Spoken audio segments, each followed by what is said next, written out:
simplement parce que c'est une question sociétale qui est mise en débat, exactement comme nous avons publié une déclaration sur la fin de vie qui était une question sociétale, qui est toujours une question sociétale. Eh bien, la question de l'ouverture de l'AMP à toutes les femmes est une question sociétale qui a été posée explicitement par le Comité consultatif national d'éthique comme un sujet de débat et de dialogue. Et nous avons voulu participer à ce dialogue en donnant notre point de vue par une réflexion éthique sur cette question.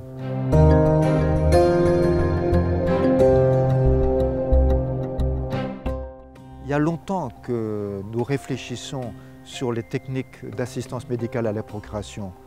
Depuis 1994, où les premières lois de bioéthique ont été votées et promulguées, nous avons créé par la suite, il y a maintenant presque 10 ans, un groupe de bioéthique qui travaille de façon permanente et nous avons déjà publié sur les réflexions que nous inspirent les techniques d'assistance médicale à la procréation. Et nous avons voulu faire une réflexion approfondie sur ces techniques. Aujourd'hui, comme dit le Conseil d'État, ces techniques qui sont devenues une routine. C'est l'expression du Conseil d'État, c'est une routine. Est-ce qu'on peut reprendre cette réflexion à partir non pas de ces techniques, mais à partir de la procréation? C'est pour ça que nous avons essayé d'envisager la procréation et nous avons perçu à quel point il y avait une dignité de la procréation. Et comment ces techniques posent des questions éthiques vis-à-vis de cette dignité.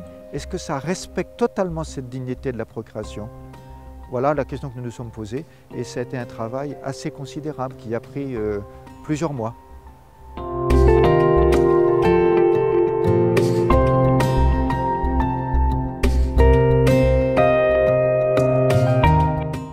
Aujourd'hui, nous pensons que les avancées sont tellement importantes au niveau technologique qu'il faut renouveler notre démarche collective sur la bioéthique.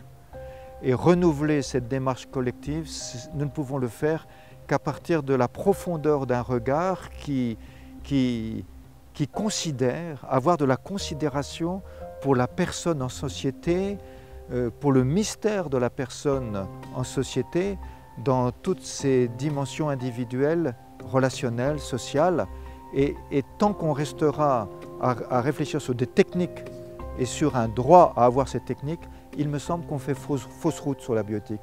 Il ne s'agit pas d'un droit aux techniques, il s'agit d'une dignité de la personne. Et j'emploie le mot du Conseil d'État qui dit qu'il y a quelque chose de transcendant dans cette dignité de la personne, qu'il est impossible d'abdiquer, dit le Conseil d'État. Est-ce que nous pouvons réfléchir de façon nouvelle? Et cette nouveauté, c'est aussi la démarche écologique, où tout est lié, comme dit le pape François. Respecter la personne et respecter la création, c'est la même chose.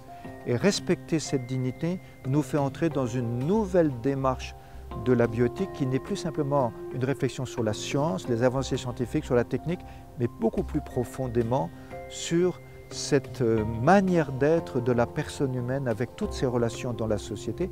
Et je ne vous cache pas évidemment que la procréation est le lieu où s'engagent les relations les plus fondamentales de l'existence humaine. Eh bien, comment ces relations les plus fondamentales sont mises en perspective dans une vie en société de toute personne humaine. Et c'est ce point de vue-là que nous avons voulu regarder comme une démarche nouvelle en bioéthique.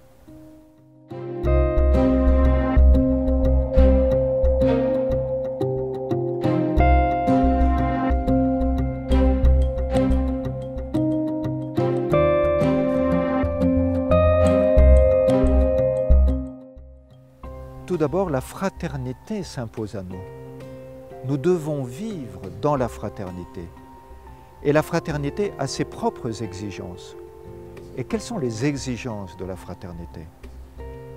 Peut-être nous pouvons les énumérer rapidement, mais ça mériterait une grosse réflexion. C'est peut-être le troisième vocable de notre devise républicaine qui est le moins considéré, qui est le moins étudié. C'est plus facile de parler de l'égalité, même parfois si on se trompe. C'est plus facile de parler de la liberté, mais est-ce que nous pouvons parler de la fraternité? La fraternité ne peut exister que s'il y a un engagement de tous dans la reconnaissance mutuelle de la dignité de tous. On peut parler de fraternité que si cela nous engage tous à vivre l'hospitalité de façon la plus plénière qui soit. La fraternité est devenue une valeur constitutionnelle précisément à cause de l'hospitalité. Mais il y a aussi un autre point de la fraternité. Est-ce que la fraternité peut engager une authentique solidarité de tous, en particulier devant l'accès aux soins? Et ainsi, ces trois regards sur la fraternité nous invitent à inscrire les techniques d'assistance médicale à la procréation et les ouvertures de cette technique à toute la population, que ce soit toutes les femmes, forcément ça sera aussi tous les hommes un jour ou l'autre par la GPA. Est-ce que nous pouvons considérer ça à la lumière de la fraternité? Est-ce que, dans le fond, il n'y a pas des limites éthiques qui sont posées aux techniques d'assistance médicale à la procréation à cause de la fraternité, pour construire une fraternité avec ses exigences propres de reconnaissance mutuelle de la dignité de tous? Deuxièmement, cette hospitalité de tous, par tous. Et troisièmement, cette exigence de solidarité, et précisément nous avons une république sociale à cause de cette solidarité dans l'accès aux soins. Si nous changeons la mission de la médecine qui doit considérer les souffrances sociétales, alors jusqu'où ça va s'arrêter? Et on n'a plus de critères objectifs pour cette solidarité de l'égalité du soin, puisqu'on n'a plus le critère de la pathologie, ce qui aujourd'hui est mis en œuvre.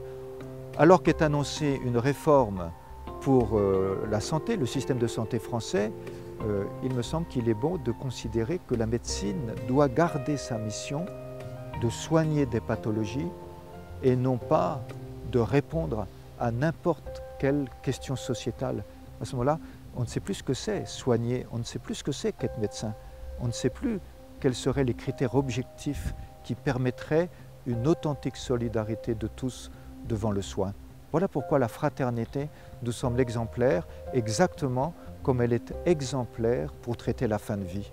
Dans le fond, nous, évêques de France, nous continuons à méditer et à réfléchir sur la fraternité à toutes les étapes de la vie et singulièrement à cette étape extraordinaire de la vie qui est la procréation, qui signifie la conception, la gestation et puis la naissance de l'enfant.